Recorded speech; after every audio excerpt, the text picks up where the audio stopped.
Coming home. Mashyach. Messiah. 8. Conflict. The religious influence. Considering the propensity of people to present their religion as the means to protect the faithful from Satan's influence, one would think that God was actively battling the devil in the pursuit of human souls. But that is not the case. Yahowah has very little to say about Satan the adversary. We very seldom see God exposing him, condemning him, or warning us about him, at least by his given name, Halal or Hilo ben Shakar, or his proper title, Satan the adversary. He is far more frequently presented as Baal the Lord of religion.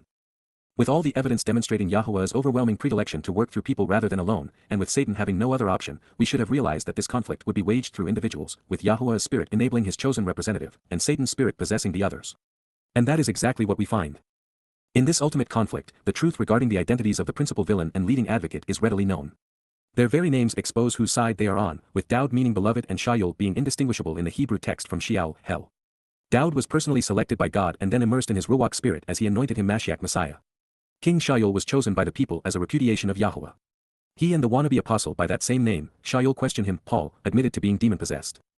After Yahowah's name, which appears 7,000 times in his Torah, Nabi, Wa Mizmor, Dowd's is the second most frequently written, and Shaul comes in fourth, after Mos. Dowd appears 1077 times to depict the name of Yahowah's Dowd beloved son, describing the man God chose to shepherd his flock. It is scribed another 70 times to depict a beloved individual or vessel. He was a Yehudi, and thus related to Yah. Shaul is overtly depicted by name as an adversarial individual 406 times. On another 66 occasions, it is deployed to reveal how this misguided and misleading individual is associated with the lightless and godless place of eternal separation which shares his name. It is from the verb, sha'al, which means, to inquire about, ask, and question. The people's choice of king in the future, wannabe apostle were both Benjamites and, thus, based upon Jacob's prophetic depiction of the tribe in the Torah, are wolves, the principal predator of sheep. This is on behalf of the eternal leader, La Hanatzak, for the glorious conductor and everlasting guide, with regard to the one who serves with La Ebed, pertaining to the co-worker and associate of Yahowah, the proper pronunciation of the name of Eloah, God as directed in his Torah, teaching regarding his Haya, existence and our Shalom, restoration.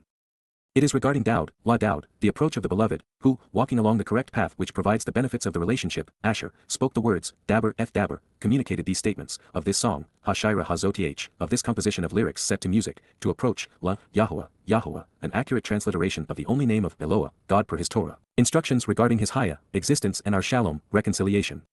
During the day, Ba Yaum, at the time, Yahowah, delivered him, Natsal, who spared him by rescuing him, snatching him away and thereby saving him, Hyphal perfect, from the paws, Min Kaf, from the palms of the hands, of all of those in opposition to him, Kol Oyebhu, all of his adversaries and enemies, everyone showing rancor, enmity, and hostility toward him, in addition to, Wa Min, including and away from, the hand and influence, Yad. The fingers and control, even the dominion. Of Shaul, question him, ask questions regarding what he represents, commonly known as Saul, when he said, Wa, Amar, when he proclaimed, raising his voice to sing, Mizmor/lyrics to a song/Psalm 18, introduction. Historically, the name, Shaul, describes the king who led Yisrael away from Yahowah and his Torah, even onto humiliation and defeat. By demonstrating their preference for a government and military leader in the model of the Gentile nations, the people rejected Yahowah's influence in their lives and suffered for it. Having opted to control their own destiny by placing their trust in the whims of a man, they walked away from the Torah's guidance. Had Yahowah and our Savior, Dowd, not rescued them, there would be no chance of reconciliation during Kippurim. Prophetically, Shaul is the name of another Benjamite, a wolf in sheep's clothing, who, possessed by Satan, would devour Yahowah's flock. This is the self-proclaimed apostle who, under his Roman name, Paulos, did everything in the adversary's power to discredit and silence God's people, precluding Jews and Gentiles alike from knowing the God of the Torah. Almost everything Yahowah and his son had to say about the wannabe king Shaul applies to the wannabe apostle Shaul. The brief conflict between Dowd and his contemporary was chronicled as it played out in history to warn an unsuspecting world of a far more duplicitous, debilitating, and deadly foe to come. King Shaul's ill-advised and ill-fated reign lasted 24 long years, during 20 of which he sought to harm Dowd, whom he initially favored. This account begins in Shamuel/1 Samuel 13 verse 1, which states that he was 2 years into his reign when he overstepped his authority at Gilgal, the first time he acted independently of Shamuel. And while the Qumran scrolls present some or most of every chapter from 1 to 28, the entirety of the 13th is oddly missing. But we can say that Dowd's interaction with Shaul and Yahowah's assessment of him are overstated based solely on the king's insignificant influence on God's people. Therefore, there is good reason to deduce that both Benjamites of this name sought to discredit the same individual while sharing so much in common. Just as the exodus from Egypt served as a prophetic precursor to the upcoming exodus from Babylonian influences during the time of Jacob's troubles, this portrait of the man the people believed should be their king was prophetic of an individual billions of Christians would follow as an apostle, a title that holds no water with Yahowah. We can be assured that Dowd worked with Yahowah because God repetitively calls Dowd his co-worker. We know that Dowd was chosen by Yahowah, that Yahowah's spirit inspired him, that Yahowah anointed him, that he was the Messiah, king of Israel, and that he was right. We know that Dowd is the man God selected to shepherd his sheep, the one he called the righteous branch, and who served as the Zeroah sacrificial lamb. And Dowd is the designated individual at Yahowah's right side upon his return. We know that Dowd was a true prophet because he proved it. And, as if that were not more than enough, Dowd is the one man of whom Yahowah said, "He is my son and I am his father." None of this can be said of Shaul Paul. If this conflict between right and wrong, between truth and lies, between life and death, were to be ranked in today's parlance, Dowd has the high game score and Paul shorted out the machine before scoring a point. It may be nothing, but in a realm where every little nuance seems to matter, I couldn't help but notice that pause was used to describe the effects of the beast in opposition to Dowd. This is because it was from the yad, hand, of Shaul from which Dowd was delivered. And it is what Shaul would write with his hand that would become so hostile to everything Dowd represents. There is nothing better than reciprocated love, nothing mightier than being resolute, or more empowering than Yahowah's name. I have always loved you, Rakem Ada. I continually and genuinely cherish our relationship and adore our association. Moreover, I am merciful and compassionate because of my overwhelming affection for you, which also causes me to be concerned about you, Cal imperfect, actually, genuinely, and literally with regard to the relationship and consistently and continually with regard to time. From 11 QPs. Yahowah, the proper pronunciation of the name of Eloah, God as directed in his Torah, teaching regarding his Haya, existence in our Shalom, restoration, my strength, and the one who empowers and enables me, Chezek Eni, my source of courage and character, and the reason I am capable and competent, the power behind everything, from miracles to military force, from Chazak, to harden and strengthen, to make firm and resolute, to grow and prevail. Mizmor/lyrics to a song/Psalm 18 verse 1. The primary Hebrew word for love is Ahab, not Rakem, which suggests that we should consider its various connotations. By using Rakem, especially in the Cal imperfect, Dowd declared that, in addition to always loving Yah, he genuinely cherished his relationship with God. Moreover, he was merciful and compassionate, but not in a soft, conciliatory sort of way, but instead courageously so. This means Dowd recognized that while the truth may sting initially, without exposing and condemning lies we cannot be truly compassionate, especially where it matters most.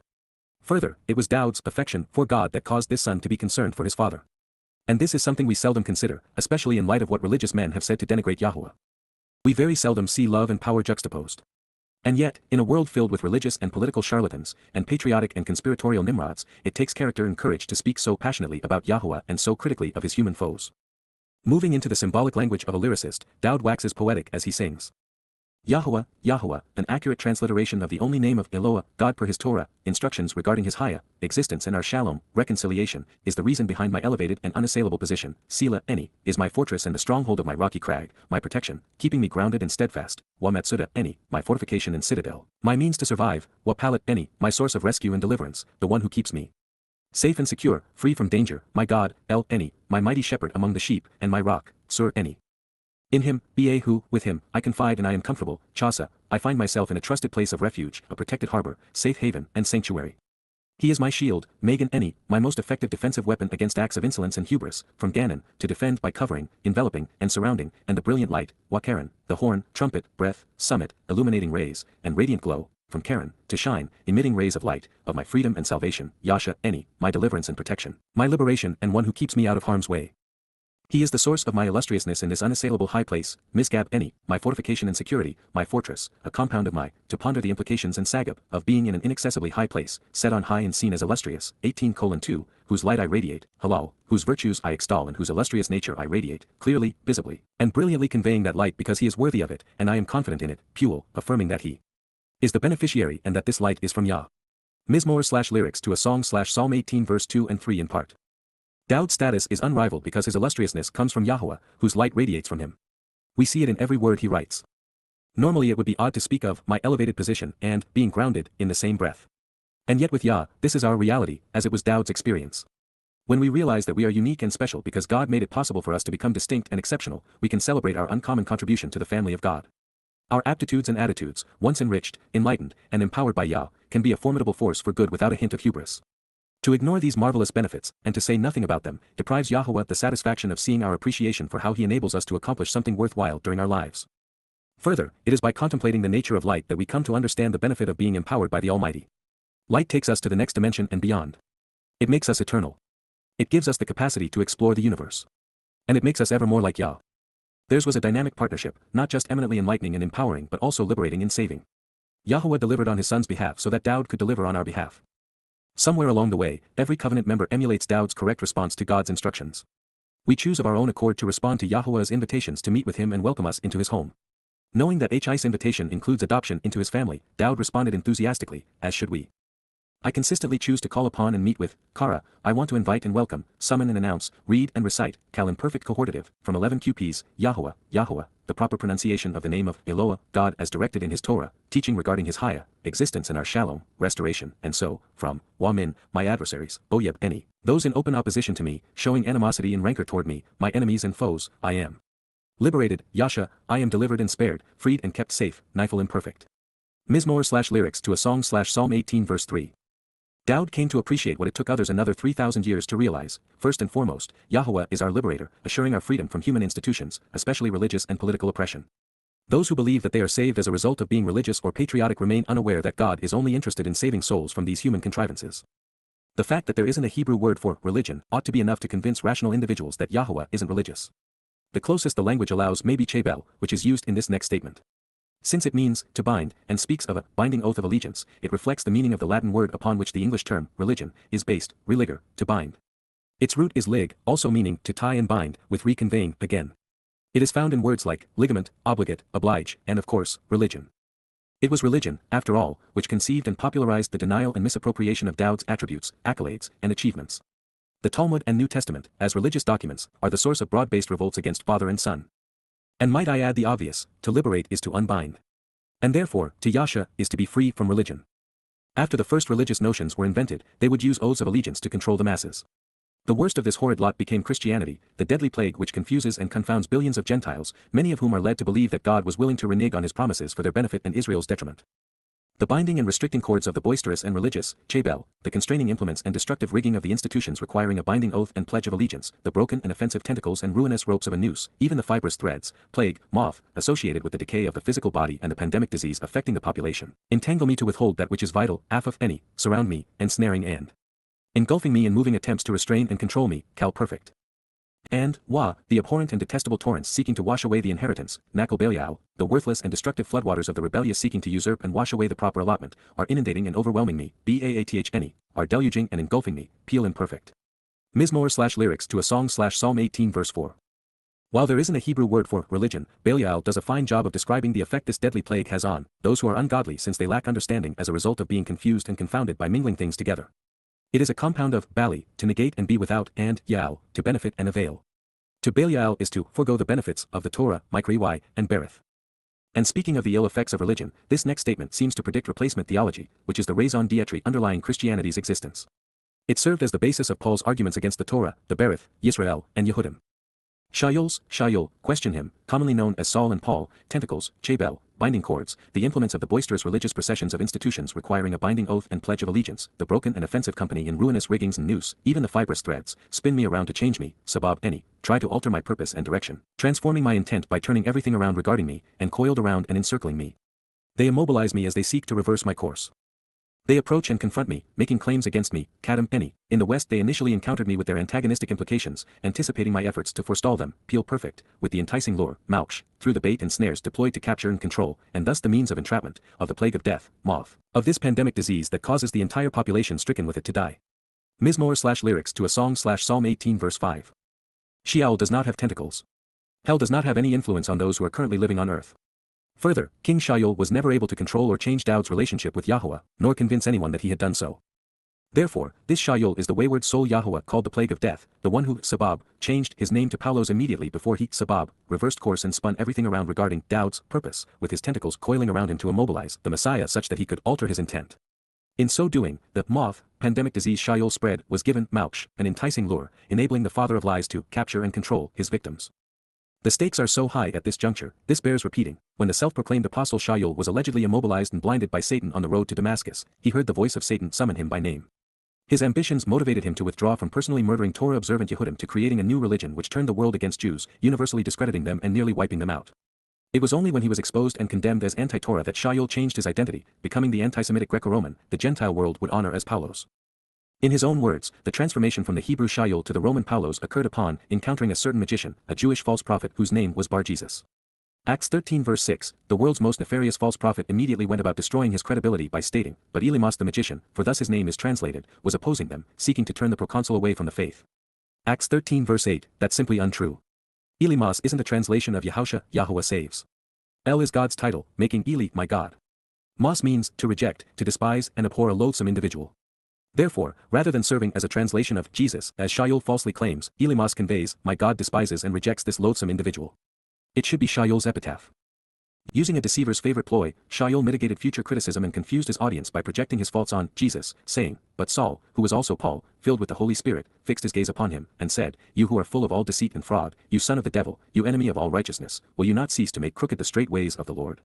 Acts 13 verses 9-10. It was Shaul, now Paul, who became the son of the devil. We know this because the prophets clearly conveyed that Yahowah unambiguously identified Shaul as the son of evil and the father of lies. Over the course of a few words, Satan's apostle appended reality such that this Roman, communicating in Greek, claimed to represent God truthfully, while implying neither Jesus, Hebrews, nor Jews could be trusted. Recognizing that Satan is the Lord, and now, behold, the hand of the Lord is upon you, and you will be blind and not see the sun for a time.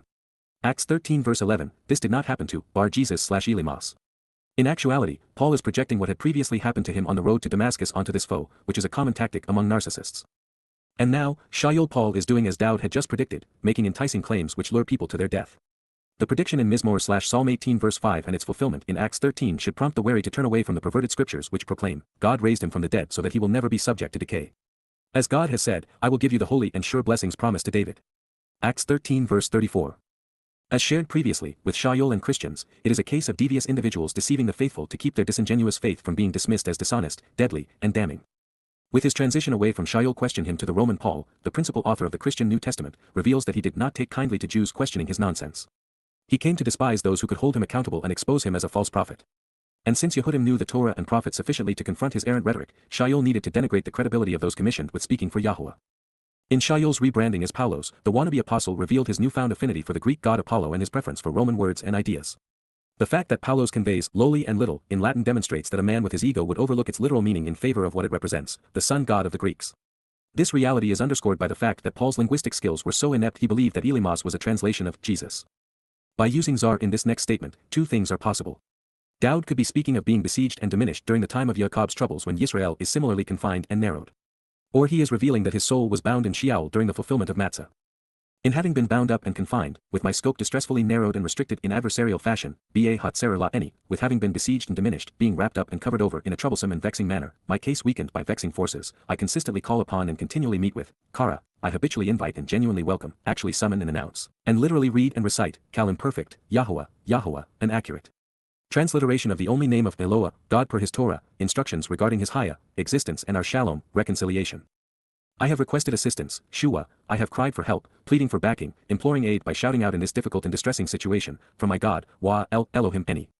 He consistently listens, Shama, he hears, paying attention, Kal imperfect, to my voice, Kal Eni, to the words I speak, from Min, because of and by way of, his radiant residence, Hikelhu, his brilliant temple, his shining sanctuary, his light-bearing royal complex. My cry for assistance, Shua Eni, my audible and loud request, my vocal pleading for help, reaches his presence, Lapanahu, bow, approaches and enters his appearance, within his ears, Ba Ozenhu. Mizmor/lyrics to a song/Psalm 18 verse 6. Once again, since Dowd was never confined or bound by King Shaul, yet now so severely restricted by the apostle Shaul, Dowd may be alarmed by the consequence of replacement theology. Or God's Son is potentially addressing the confinement he would suffer in Sheol to save his people from the likes of Christianity. Further, Dowd never asked Yahowah to relieve him of King Saul but did ask for assurance that he would be released from Sheol after depositing the guilt of the covenant family in this place. Moreover, the Messiah is eager to hold the apostle Shaul accountable for creating the most horridly anti-Semitic religion in human history by robbing him of everything he achieved. As I was translating this next statement, Israel's leading periodical, Haaretz, published an article revealing that the land is hundreds of years overdue for a massive earthquake. The journalist takes note of an earthquake that occurred 2,760 years ago during the reign of Uzziah and wrote of a future reference to a divine temper tantrum. Too bad she didn't report why this next big one is about to occur. Then, the land, Eretz, the region, earth, and material realm, will suffer earthquakes, will move back and forth, quaking in a wave or rolling motion, reeling such that those on it totter, and tremble violently, swaying to and fro. The geological mechanism fundamental to building, Mosad, the basis of extending, the mountains, of uplifted and elevated terrain and prominent hills, ridges, and ranges, will shake in agitating and anguishing fashion, ragas, becomes unstable and turbulent, causing an astonishing disturbance, from earthquakes, moving back and forth, quaking in a wave-like motion, reeling and tottering. It is because, indeed, truthfully as a direct result at this moment, he is enormously displeased and angry, Charalahu, he is enraged and aroused, his temper burning with furious indignation, he has approached the point of becoming incensed and zealous in his concern. Mizmor/lyrics to a song/Psalm 18 verse 7. So much for the notion that a happy little Jesus in his pretty white robes is returning with open arms to welcome the world's children to come and play together in perfect harmony. God is livid, and rightfully so.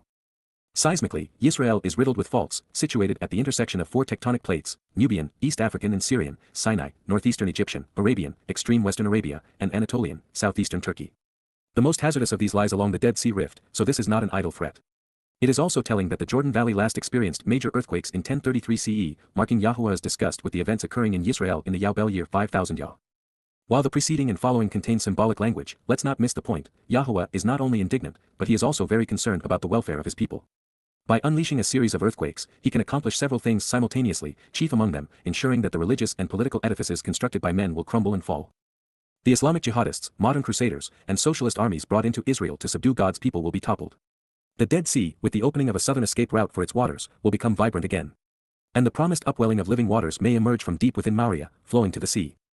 Should anyone think that this song commemorates Yahowah's response to the irritating behavior of King Shaul, rather than the religious fallout from the self-proclaimed apostle Shaul, please note that this next statement and the one before and after it depict events which did not occur 3,000 years ago but will be experienced 10 years hence. Yes, King Shaul was a poor choice, one which proved clearly counterproductive and deadly, but it was short-lived and quickly reversed, and the deaths were relatively few.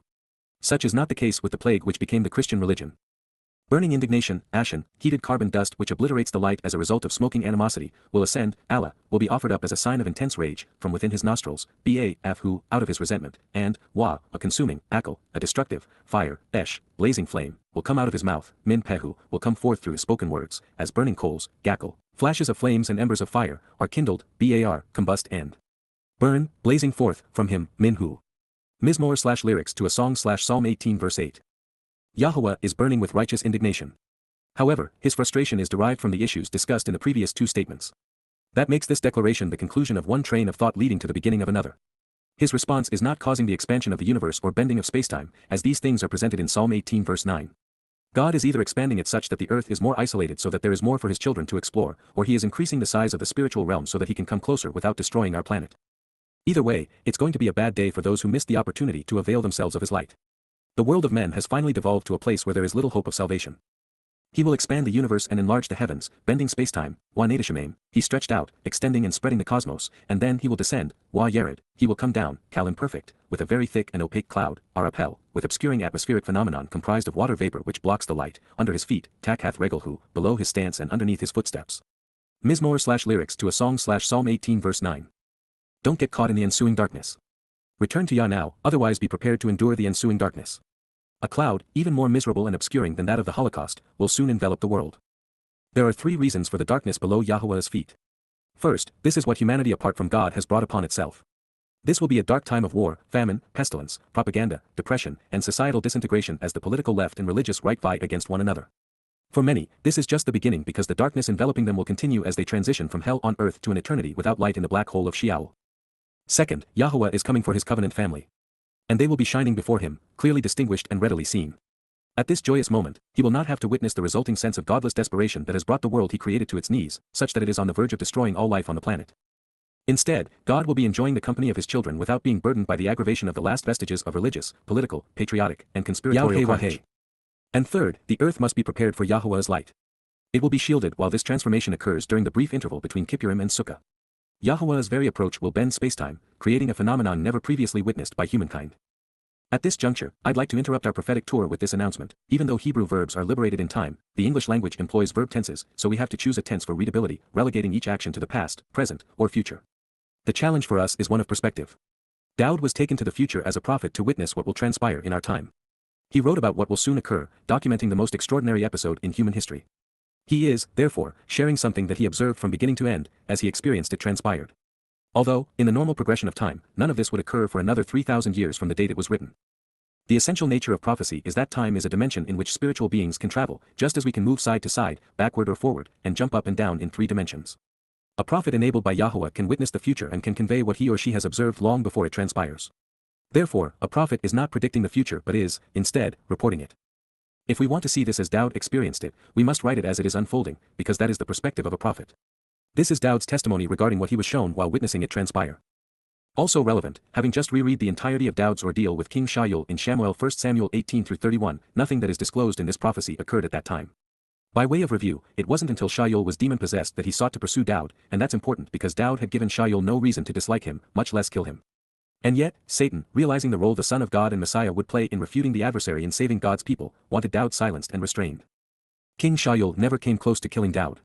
On the 2 occasions he and Daud were together in the same place, Daud had the upper hand and could have killed Shaul had that been his desire. But Daud spared the life of King Shaul because the king was not his adversary, and he repeatedly told him so. Further, those most closely associated with King Shaul, including his senior advisors and son, not only refused to see Daud as a foe, but they praised him. Therefore, the events being depicted in this prophecy transpire in the prophet's future, not in his present situation. And this time, the self-proclaimed and demon-possessed apostle Shaul is absolutely and unequivocally Daud's adversary, a person Daud and Yahowah are committed to silencing as they strive to rid the world of his pestilence. Returning to the narrative. And he will enjoy unfettered movement, Warakab, he will have freedom of flight, moving freely alongside, traveling, alongside a winged being, Al-Karab, beside a cherub, a spiritual implement originally tasked with guarding the Garden of Eden, adding to the splendor of Yah's throne, while embellishing the Ark of the Covenant, flying through the air, Wa-Uf, he hovered and moved swiftly. He swooped down and soared, effortlessly, he flew down, gliding majestically, upon, the wings, Kanaf, of the Spirit, Ruach, of the wind. Mizmor/lyrics to a song/Psalm 18 verse 10. In Yashayah 19:1 and Mizmor 104:3, Rakab is used as it is here, with Yahowah moving above the clouds, seemingly riding within them. In the psalm, Rakab is also paired with Halak and Ruach to convey the idea of God traveling along with the Spirit. Unless Yahowah is returning in substantially diminished form, he isn't going to be hitching a ride on a cherub-winged spiritual being. However, cherubs are rife with symbolism, because they not only flank his throne but also his Ark of the Covenant. So, they may add a bit of sparkle and pageantry to his arrival. The reference to the cherub is especially interesting in light of Yahowah's promise to rid the earth of human religious and political institutions so that he can transform what remains into the conditions experienced in Eden. The garden was guarded by cherubim. Moreover, the fact that the wings of cherubim rise above the back and sides of the mercy seat of the Ark of the Covenant because upon Yah's return for his covenant family it is Daud who will be preparing it for their arrival. Therefore, this reference could be more about the importance of these things at this time and less about a means of conveyance. It is also possible that Daud is actually trying to describe how the wings of the Spirit appeared to him, drawing upon his familiarity with the wings of the cherubim rising above the Ark of the Covenant. This could actually explain the set-apart Spirit's association with the covenant and her means to give its children flight. He will be transforming, shyth, he will be turning, the obscuration and ignorance, choshek, the unknown nature, associated with his enclosure and covering, setherhu, all around him, sabibhu, surrounding him, his sukkah shelter, sukkahu, his protective enclosure, intentionally dimmed, chashika, shrouded in darkness, from 11 cupis, with a visible atmospheric projection of water, main, up shachak, with an overhanging canopy of water as if a cloud from the sky. Mizmor/lyrics to a song/Psalm 18 verse 11. Upon Yahowah's return, there will be sheep and goats, friends and foes. His family will be protected while those in pursuit of his flock will be destroyed. Therefore, Sukkah, the place of refuge and protection, is concealed from these adversarial foes, such that they will be denied access. The religious and political will be restrained from harming Yah's people and entering God's home. Apart from the divergent audience, there may be another possibility. Yahowah's arrival will be so bright, it could be blinding. Therefore, to avoid inducing fear and harming his people, God may seek to tone down his initial appearance to make everyone feel more comfortable. Also, a great deal will be happening between Kippurim and Sukkah in 2033. With every political and religious influence removed and the earth transformed from the precipice of destruction to the majesty of Eden, Yahowah may choose to unveil himself and his home gradually over these 5 days. As an interesting aside, religious Jews may have actually come up with a self-fulfilling prophecy regarding Sukkah. Ever since the diaspora caused by Rabbi Akiba's false messiah, Sukkah, referred to as Sukkot in Judaism, has been so marginalized that it is largely dismissed. As a result, religious Jews have excluded themselves from camping out with Yah. Yahowah's perspective on this date is quite different. He tells us in Zechariah 14 verse 16 that, upon his return and the restoration of his people, the feast of Sukkah is the one Mikra everyone will come to Jerusalem to celebrate. Then in Nehemiah 8, we read. And the entire community of those who have returned from captivity will make a Sukkah. Then they will camp out in these tents. For since the days of Joshua, the son of Nun, unto this day, the children of Yisrael have not done so. And there will be great happiness. Nehemiah 8:17, also, day by day, from the first day unto the last day, he, Ezra, will read from the scroll of the Torah of God. And they will observe the feast for 7 days. And on the 8th day, there will be a mode, in accordance with the instruction. Nehemiah/Yahowah comforts/Nehemiah 8 verse 18. Having proven themselves religious by abusing their souls on Yom Kippurim, most Jews show no desire to camp out with their God. The only effort put into the observance entails a misreading of Korah 23, where they cobble together a stick, some willow sprouts, a palm frond, along with an ugly piece of mildly sour and otherwise useless yellow fruit originally cultivated in Greece. Rabbis being rabbis, however, have managed to create a cartel around this forlorn fruit and charge upward of $500 to $1,000 for a single specimen of their religiously sanctioned etrog. While we are here, let's consider Nehemiah 8:8. Ezra's statement regarding Sukkah is exceptional. They will read, Wakara, they will recite and proclaim aloud, from the written document, Ba HaSeper, from the scroll and letter, of the Torah, teaching, guidance, instruction, and direction, of the Almighty, Ha Elohim, so as to clarify the instruction, making it intelligible and clear through exacting translations and revealing explanations, Parash, to precisely inform, to show the declarations as distinct and distinguished, providing explanations which enable sound decisions.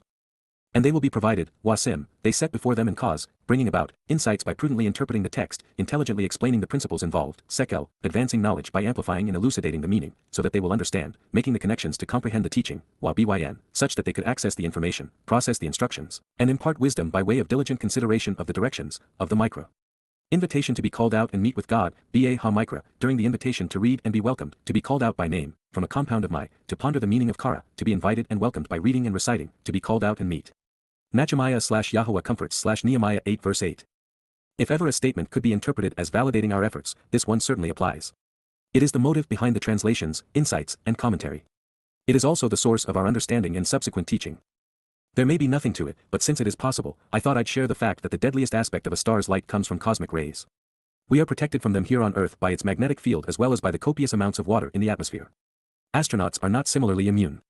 Scientists understand that, if it were possible, a space capsule surrounded by water would provide such protection.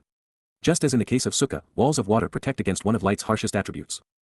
Yahowah's family and his foes will perceive the events of this day differently. Those returning to God and restored into fellowship will find truth in every glimmer of light as they appreciate every shade and color. The religious and militant will experience the devastating effects of hailstones and fire. And this is as it should be, with water, light, and fire being both essential to life and caustic to it depending upon the circumstance. Out of, from, this knowledge and the brilliant illumination it provides, Noga, the radiance and splendor of enlightenment, of that which can be known and which engenders an appropriate response, this bright and majestic appearance, draped in the luster of light, conveying information about him, Negtu, reporting vital evidence in front of him, speaking volumes about him, colorful hailstones, Barad, dappled water crystals in speckled colors, and flashes of fire, Wagakal Esh. Flaming streaks of light passed through, Abar, were extended, crossing over, the visible moisture suspended in the air around him, Abhu. Mizmor 18:12. Yahowah, an accurate transliteration of the only name of Eloah, God per his Torah, instructions regarding his Haya, existence and our Shalom, reconciliation, will speak resoundingly, Ram, thunder and roar, in the heavens, Ba Shemaim, within the spiritual realm, and as the Almighty, Wa, Elion, as the Most High, from Allah, the one who raises and lifts up, will offer his voice, Nathan Kaulhu, give by bestowing the sound of his audible speech, there will be colorful hailstones, Barad, dapple water crystals in speckled colors, and flashes of fire, Wagakal, Hesh, flaming streaks of light. Mizmor 18:13. Then he will dispatch, Washalakhu, he will send out, and broadly dispensed, Waputzhem, scatter such that they were dispersed in multiple places, his missiles, Chetsu, his arrows, from Chatsats, that which separates and divides, ruining and routing the confused, consuming them, Wahamamhem, creating social chaos and panic for the adversarial forces, destroying them, by firing countless beams of light, Wabarak Rabab, by shooting and hurling innumerable flashes and bolts of light. Mizmor/lyrics to a song/Psalm 18 verse 14. It's always interesting the way Yahowah consistently brings us back to where it all began. The universe was created with light and, as we know, life emerged from water. Now it is light which will be the demise of those who will be incinerated and washed away, with the word of God manifested as light and water.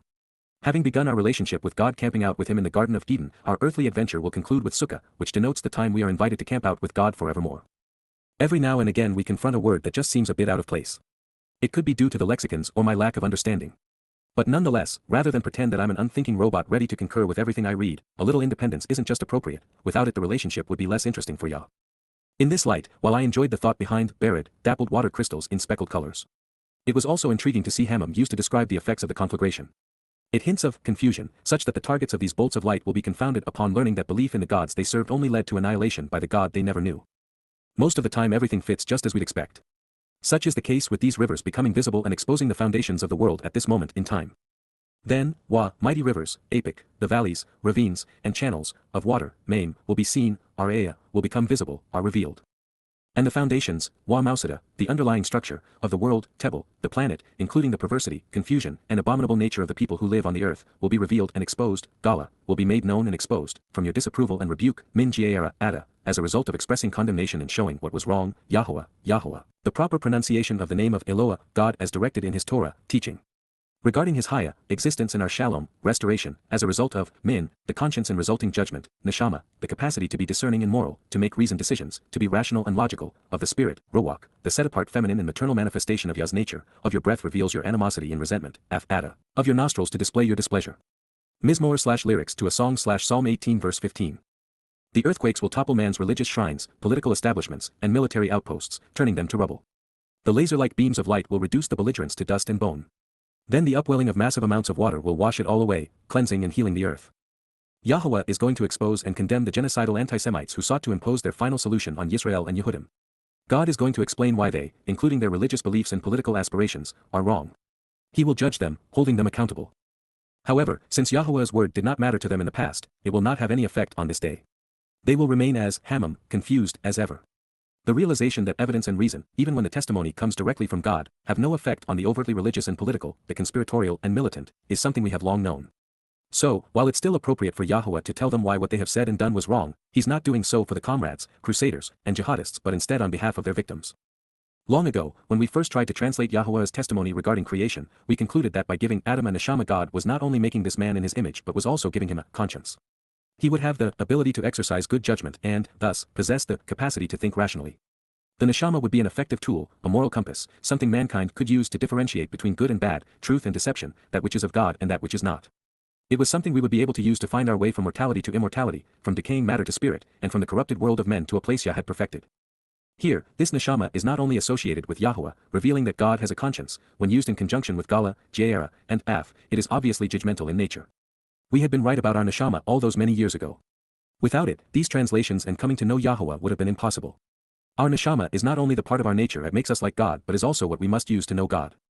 As we progress to the next declaration, it's important to recognize that Dowd is speaking, revealing what he witnessed and experienced Yahowah doing on this day, a future event with Dowd playing a commanding role at Yahowah's behest.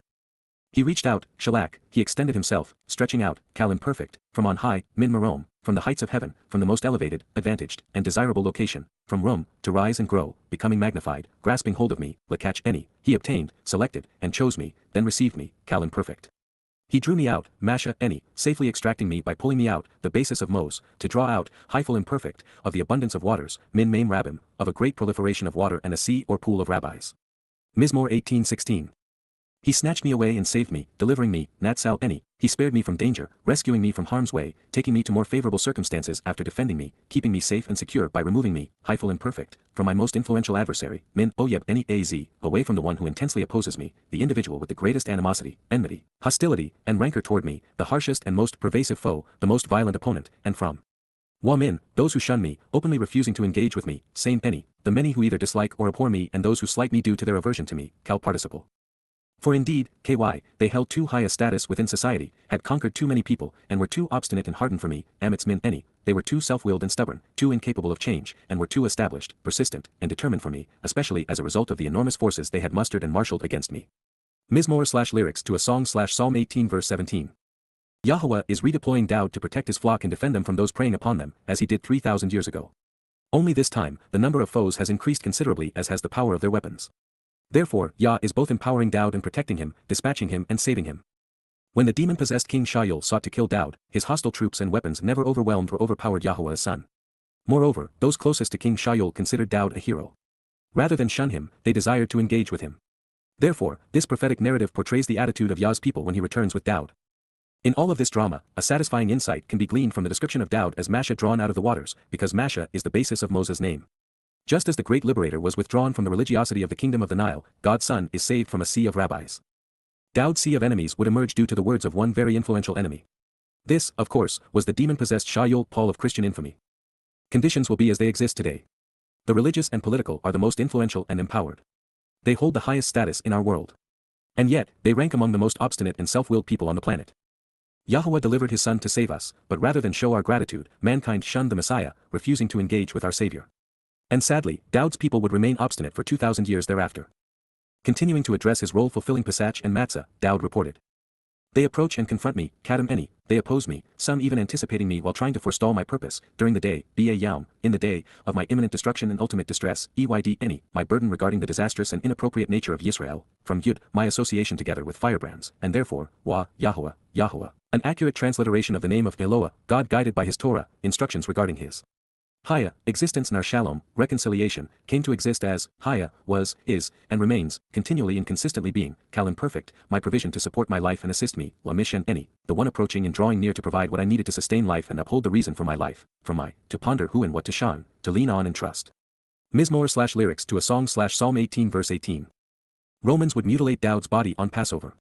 But the following day would be the most egregious, as his Nepesh soul carried Yisrael's guilt into Sheol.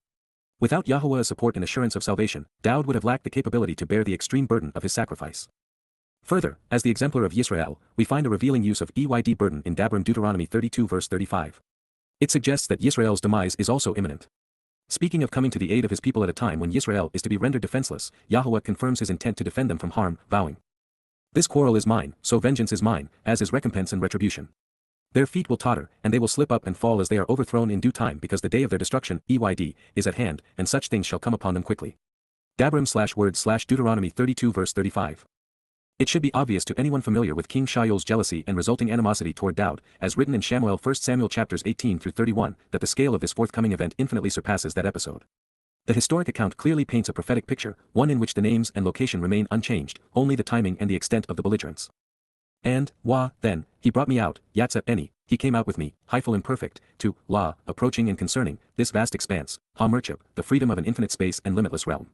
He withdrew me, removing me, Shalats Eni, he took me away to a better place, delivering me from that danger while empowering me, Peel imperfect, because indeed, this is reliable and worth emphasizing, he wants to experience life with me, Chafez Ba Eni, he finds our association pleasing, is fond of his relationship with me, and he is a willing participant in our mutual desire to hang out and do things together, Cal perfect. Mizmor/lyrics to a song/Psalm 18 verse 19. This is a very bold statement. It is the essence of what Daud represents. It is central to everything we have learned. Our Father brought his Son to the vast expanse of the universe, removing him as far away from the diminutive confines of Sheol as possible. And he did so for the most important reason, he wanted to experience life with him because he enjoyed spending time with his Son. And while Daud is the epitome of Yahowah's love, God's affinity for us will be quite similar. He enjoys our company. Yahowah, the proper pronunciation of the name of Eloah, God as directed in his Torah, teaching regarding his Haya, existence and our Shalom, restoration, treated me, Gamal, Eni, committed the energy, effort, and resources to deal with me, rearing me, in accordance with, Ka, consistent with and corresponding to, me being right, Tzedek Eni, me being correct, honest, and accurate, and thus deeming me as justly vindicated and acquitted. Consistent with, Ka, according to, the cleansing of my hands, Boryat Eni, the purity of my influence, from bearer, to purify and cleanse, testing and proving, he brought me back and restored me, Shabla Eni, he facilitated my return and restoration, taking me to this place where I currently reside, Hyphal imperfect. Mizmor/lyrics to a song/Psalm 18 verse 20. When it comes to God, all that really matters is being right. He will take care of the rest. Just as Shub describes the occasion of restoration and return, it is used here to reveal Daud's involvement in the process. His return coincides with Yisrael's return. It is for this reason that Daud's name is mentioned more than any other, save Yahowah, himself. Capitalize upon what Daud achieved on our behalf by following the Messiah's example for being right with God, and you will enjoy the same result.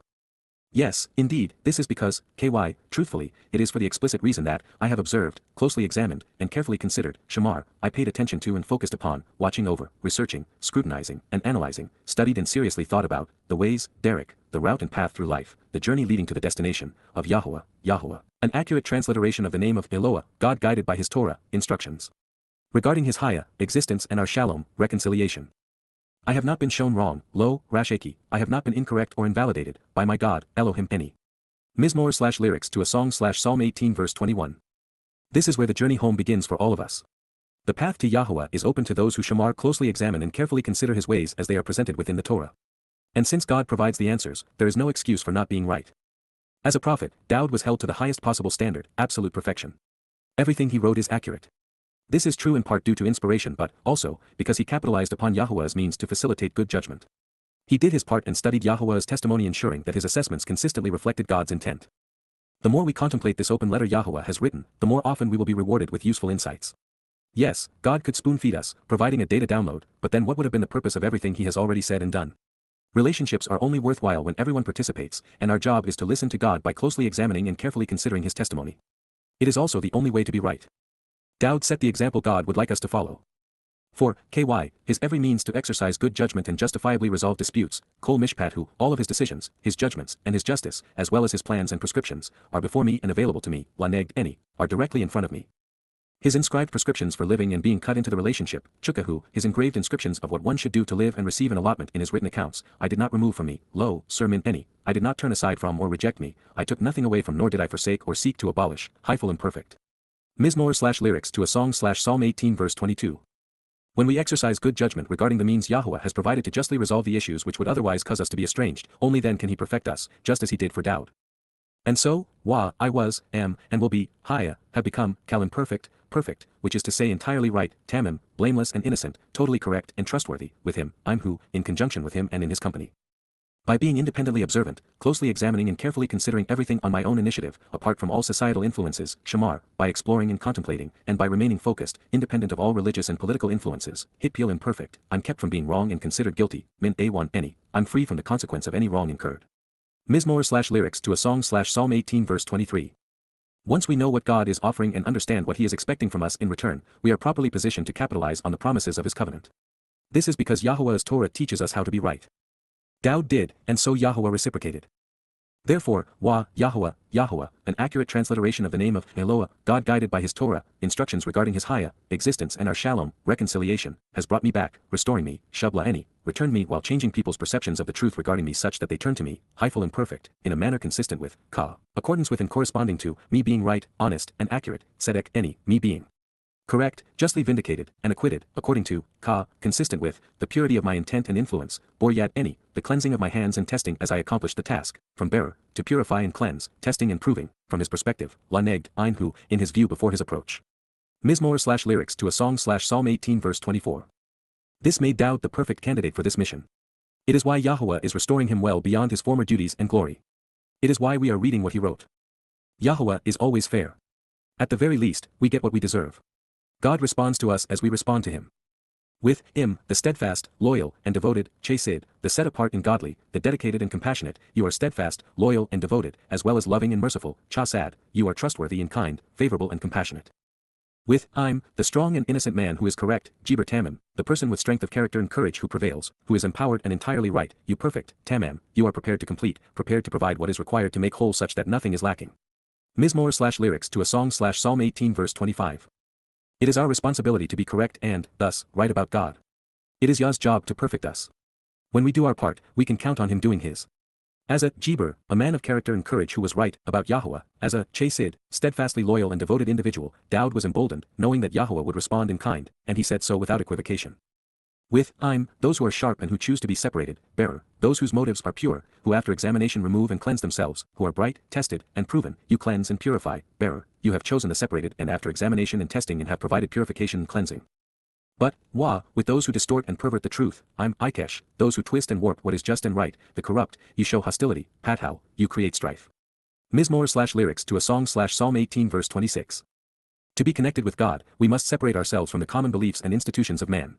It is better to be sharp, indeed bright, than dull, for he is brilliant and isn't looking to surround himself with dimwits who are too lazy to engage and think. And as for those who distort and pervert his witness, as we have seen Shaul Paul do with reckless abandon, we know that Yah is far shrewder and will soon turn the self-proclaimed apostles' corrupting lies against him. What we haven't often considered, is that God is capable of a full range of recompense, all the way to being torturous when warranted. After all, how does one deal with Paul and Muhammad, the Mongol Tamerlane, Germany's Hitler, Iran's Ayatollahs, or their pet bulldog, Hezbollah's Nasrallah? The key to understanding this next stanza requires an appreciation for one of Yah's favorite words, Anna, to answer and respond. For, you, Ada, deliver, liberate and save, Yasha, you rescue and free, assisting, Hyphal and perfect, a responsive and unpretentious family and a straightforward people who answer the testimony, and Penny, a nation which expends the energy to reply to the witness, as well as followers willing to invest the effort to sincerely help others in this relationship as an honest witness without arrogance, from Anna, to answer, reply, respond, ask, and declare information as a concerned witness, consistently occupied with the testimony, embroiled in the thought process, and concerned about the relationship, singing, vocally communicating, and shouting, even when discounted and afflicted by doing so, but, those with haughty eyes and a rebellious gaze, Ein Rom.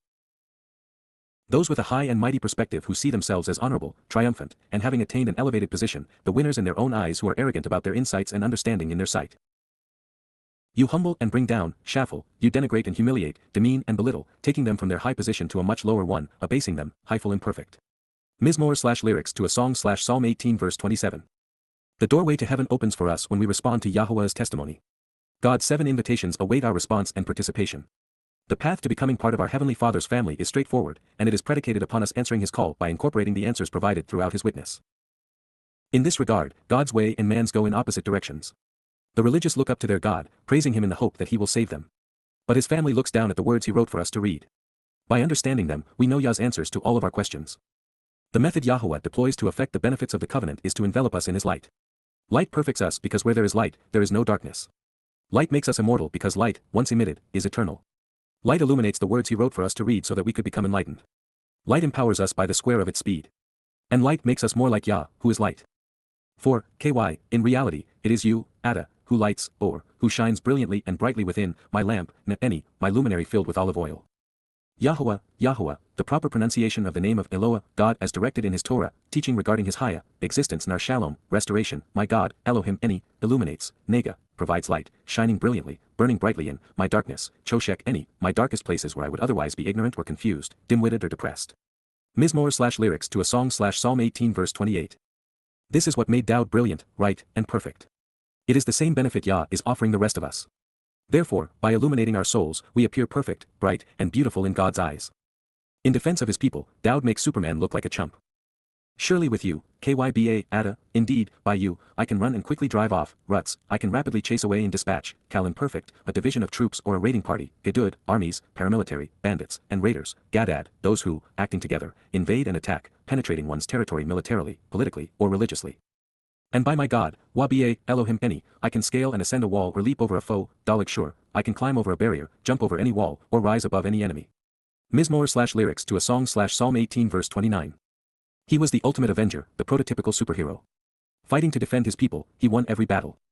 And while he was three-dimensional and corporeal twice upon a time, Dowd of the third coming will be four-dimensional, and perhaps six, in accordance with Yahowah's promises. He will be a beacon of light, tested and refined, equipped and protected by Yah. As for the Almighty, Ha-El, his way is completely right and entirely perfect, Tamim Dereku, his path is without defect, absolutely correct, unblemished and true, making a person who travels along it blameless and innocent. The instructions and promises, Imra, the words and statements which are certain to be fulfilled, from Amar, sayings and speech, answers and promises, that which is said, told, intended, and related, of Yahowah, Yahowah, an accurate transliteration of the name of Eloah, God guided by his Torah, instructions regarding his Haya, existence and our Shalom, reconciliation, are flawless when tested and they are refining, Saraf, remove impurities when examined and they are worthy of trust.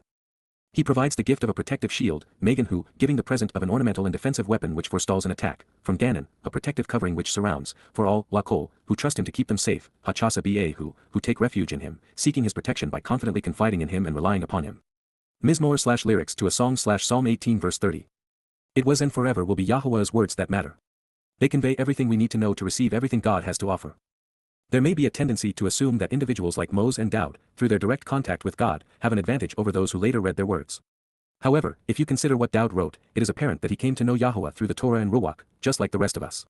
Reading and observing the Torah made Dowd right in God's eyes, and that is why Yahowah could deploy him as the Passover lamb. 4. By contrast to others, who, asking a who, what, where, why, when, or how question, is God, Eloah, the root of the title chosen by the Almighty, apart from, min, except, Yahowah, Yahowah, the proper pronunciation of the name of Eloah, God as directed in his Torah, teaching regarding his Haya, existence and our Shalom, restoration. And who, asking a who, what, where, why, when, or how question, is a rock, sur, besides, Zola, except, our God, Elohim Anaknu, 1831, the God, Ha-El, who prepared and equipped me, Azar Eni, who strengthened and girded me, who encompasses and adorns me, with the ability and aptitude to prevail, Chael, with a worthy character and physical capabilities, enriching and empowering me. Mizmor/lyrics to a song/Psalm 18 verse 31. He provided the means necessary to make, Wa Nathan, he has offered the gift of making, my way, Derek Eni, my journey through life, my path and route to the destination, and my conduct, right, Tamim, correct, without defect or fault, making me innocent and perfect. Mizmor/lyrics to a song/Psalm 18 verse 32. To avoid any confusion, Dowd took the time to explain that he became right with Yahowah by being observant and judgmental. Therefore, it behooves us to acknowledge that his approach to God was cerebral. Equipped with knowledge and understanding, he was prepared to prevail. That said, he was also a poet and lyricist, so we must make an accommodation for his exuberant prose. He likened my legs to those of Shawa Regal Eni Ka, he crafted my stride similar to the deer, Ha Ayala, a doe, a female deer, and he presented me standing, Wa Amad Eni, causing me to stand, strong, secure, and sustained, on a high and elevated place, Alabama, upon the heights. Mizmor 1833. He trained, Lamed, he taught and instructed, my hands, Yad Eni, for the ensuing battle, Laha Milchama, for the upcoming conflict which is close at hand, so that my arms can bend a bronze bow, Wanakath Kashe Nachusha Zeroa Eni. Mizmor 1834. There is a cadence to these words and alliteration in Hebrew which does not translate into English. Therefore, we can convey the meaning of the words, but we cannot replicate the poetic appeal of the psalm. Dough toes and bronze bows lack intellectual stimulation. And frankly, this is the least inspirational presentation of Zeroa we have encountered. Nonetheless, with the artistry of a songwriter prone to poetic prose, Dowd is suggesting that he was given the agility of a deer standing atop the high ground, trained to bend a formidable bow. He was fleet of foot and stood tall, always ready to defend his people. There is no place on earth loftier in Yah's eyes than the ridgeline of Tzion on Moriah. And it was there, during his first life, that Daud was trained for the ensuing battle, serving as the ultimate Zeroah, strong arm of God, protective shepherd, and sacrificial lamb. Back into the realm of more customary symbolism, we find that the father defended his son. You bestowed unto me, Wa Nathan La Eni, you consistently offered and appointed for me, Cal Imperfect, the protective shield, Megan who, the gift of a defensive barrier which forestalls an attack, from Ganon, a protective covering which surrounds, of your liberation and salvation, Yasha Ada, of your deliverance and freedom, overall safety and welfare. Mizmor/lyrics to a song/Psalm 18 verse 35 in part. Recognizing that the preceding statement focuses upon Yahowah equipping his son to defend his people, perhaps the opening statement of what is now considered the 35th verse should be in addition to the 34th. This way, the bow is with the shield, with both serving to support Daud in battle. Also, in this case, with offensive and defensive weapons at the ready, the son was trained by his father to wield both effectively. He not only delivered his people from those who would oust them from their land, he would return to save his family from the oppressive nature of religion and politics. It would be God's gift to Daud, making the Messiah a gift to God's people. What follows is monumental. Your right hand and influence, Wa Yamin Ada, restore and renew me, sustain and uphold me, Sa Any, support and strengthen me, Kal imperfect third person feminine singular, Yamin is feminine. Your unpretentious nature, Wa Anawa Ada, your humble attitude and humility, your complete lack of arrogance and genuine sincerity, from Anna, your responsiveness, reply, and straightforward answer, has encouraged me to continue on, to thrive, and to be great, Rabba Any, has enabled my success and has multiplied and increased me, such that there are numerous individuals growing from me by intent. Hyphal imperfect Joseph third person feminine singular, Anawa is feminine. Mizmor/lyrics to a song/Psalm 18 verse 35. This opens with a declarative affirmation of Yahowah's influence on Daud's lives. God is committed to restoring and renewing, sustaining and supporting, strengthening and upholding his son so that he can serve as our Savior, Messiah, and King. And while that is reassuring, what follows is mind-blowing in its implications. The reason Yahowah can work with and through imperfect men like Moses and Daud is because he is unpretentious and actually wants to share the credit. God's complete lack of arrogance makes it possible for him to step aside and allow these men to bask in the glory of their achievements. Yahowah is so supportive of those who work with him that he lauds them with accolades, showers them with support, facilitates their success, and then offers them the preponderance of the credit. Yahowah would prefer that we acknowledge what Daud has achieved and offer his son the respect that he has earned rather than have us credit him. Yes, Yahowah made it all possible and then provided the assurance that his co-workers would achieve the desired result, and without Yahowah, we would never have heard of Moses or Daud. However, by working together with God, theirs are the most enabling and emancipating, empowering and enlightening, tremendously enriching partnerships of all time. The old adage is evidently true, there is no limit to what one can achieve when they share the credit. And when God is the one offering to do so, the results are monumental. But more than this, the realization that Yahowah is unpretentious and humble affirms that he is our Father and that he is committed to our well-being. Yahowah's approach is completely unlike the gods of man's conventional religions who are fearsome and require praise and even worship. And this difference is exactly what we should expect. Yahowah's intent from the beginning has been to conceive and raise children within his Berith covenant family. And as a parent, our Heavenly Father is happiest when his sons and daughters achieve something exceptional. If you want to see God smile, do something he wants to be done together with him. The reason Moses and then Daud were afforded their opportunities to shine is because Yahowah isn't self-centered or self-absorbed but rather unpretentious and genuinely responsive. By standing beside Daud, in support of Daud, Yahowah intentionally enabled his success, thereby facilitating the growth of his covenant family. By causing one to thrive, we can all thrive. This is what I wanted to read. Daud is great because that is what Yahowah wanted. It is what a loving father wants for his son. Yahowah's joy is in seeing his children succeed, in having them recognized for their accomplishments and appreciated. This being so, there is nothing on earth as annoying to God as Judaism and Christianity. Both religions have denied his son of his accolades and accomplishments while foisting a false Messiah on an ignorant and irrational world. It is why Yah remains so embittered by Judaism and Christianity. In Judaism, there is no acknowledgement of Daud being the Son of God, the Chosen One, the Firstborn, the Messiah, the Sacrificial Lamb, or Savior. Worse, they have associated David with the star of the false Messiah, Bar Kokhba. Just as bad, Christianity misappropriates every prophecy and promise afforded Daud by Yahowah. Every title has been stripped from him and then reapplied to their mythical caricature modeled after Dionysus. Jesus Christ, my Ars. In this case, the Father just so happens to be God, the creator of life and the universe, the author of the Torah and father of the covenant. And his Son is our King and Savior. So, it is exceptional to see Yahowah sufficiently Anawa, humble and unpretentious, straightforward and genuine, thus giving Daud credit for delivering the benefits of the YYV2C8.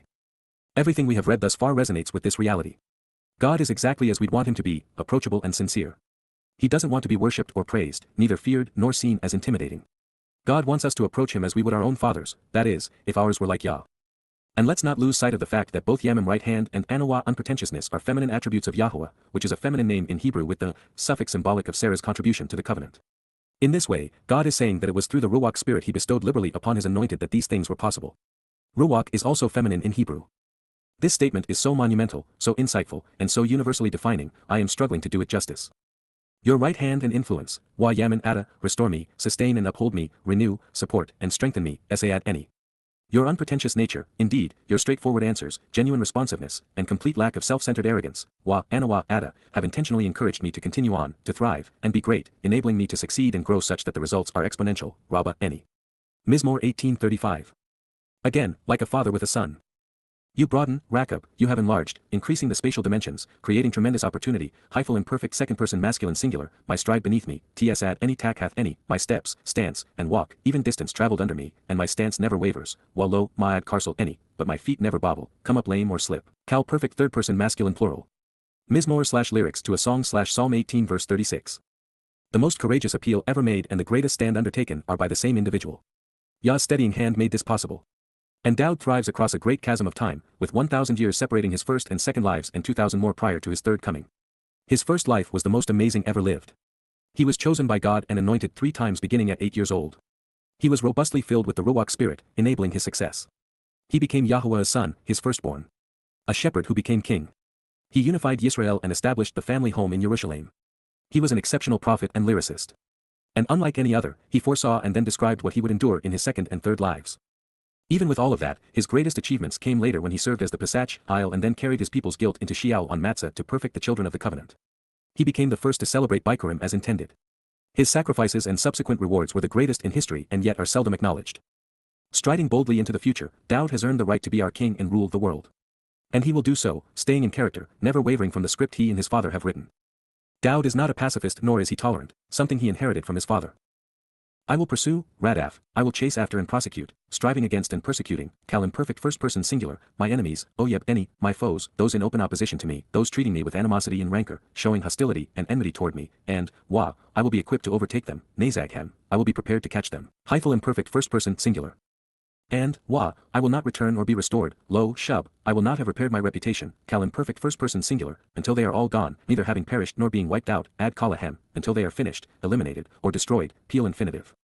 Mizmor/lyrics to a song/Psalm 18 verse 37. There are 3 keys to properly translating this statement.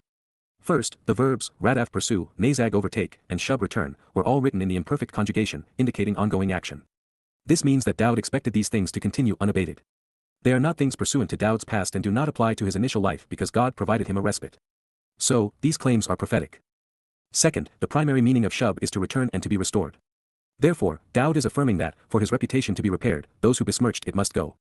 So, the Messiah wants Christians and Herdim gone before he returns since they are the ones who sought to destroy his reputation. And third, when Dowd speaks of his fulfillment of the Micra-EY during his second and third coming, he writes in first-person singular without a reference to his masculinity. The reason is that he will do so through the redeployment of his Nepesh soul which is feminine. He left this clue throughout this prophecy. Dowd has already lived 2 lives and will soon commence a third. He won every battle against those who would harm Yisrael. Then he confronted death and damnation, the greatest threats to humankind, by fulfilling Pesach and Matzah. And in the end, Dowd will vaporize the religious who have defamed him while defeating the adversary and every Gentile nation associated with Ha-Satan. Only then will the world be ready for transformation in Yahowah's return. The militant and patriotic, the conspiratorial and religious, will be removed prior to the earth returning to Eden. Perpetrating the most egregious crime, therefore robbing billions of souls of the benefits derived from the Messiah's fulfillment of Chag Matzah, comes with a consequence. I will pierce them, Makat's hem, I will strike and shatter them, crushing them, Cal imperfect first-person singular, impeding their ability to rise up, while lo, Yakal Kyum, incapacitating them, rendered incapable of taking a stand, unable to incite hostilities. They will fall, Naphau, they will be overcome and fail, Cal imperfect third-person masculine plural, under, Takhath, beneath, my feet, Regal any. Mizmor 18:38. And this is because, KY, you will prepare and equip me, Azar any, you will strengthen and gird me, you will encompass and adorn me, training and outfitting me for this conflict, Peel imperfect, with the capability, character, and courage, Chezek, with the competency and wealth, the power and strength, the resources and attributes, even the credibility, from Chazak, to harden and strengthen, to make me firm and resolute, to prevail in this conflict, La Ha-Milchama, for this battle and war, to combat these foes. Rise up against me, Kyum any, stand up to me, and you will kneel down, prostrate and subdued, Kara, you will bow down in submission, slumped over and vulnerable, ready to die, hyphal imperfect second-person masculine singular, beneath me, Takhath any, under and below me in a natural succession of events. Mizmor/lyrics to a song/Psalm 18 verse 39. While King Dowd vanquished every foe threatening Yisrael 3,000 years ago, they did not bow in submission before him. However, this will occur upon the Messiah's return when Israel's foes bow down in judgment, hoping to die.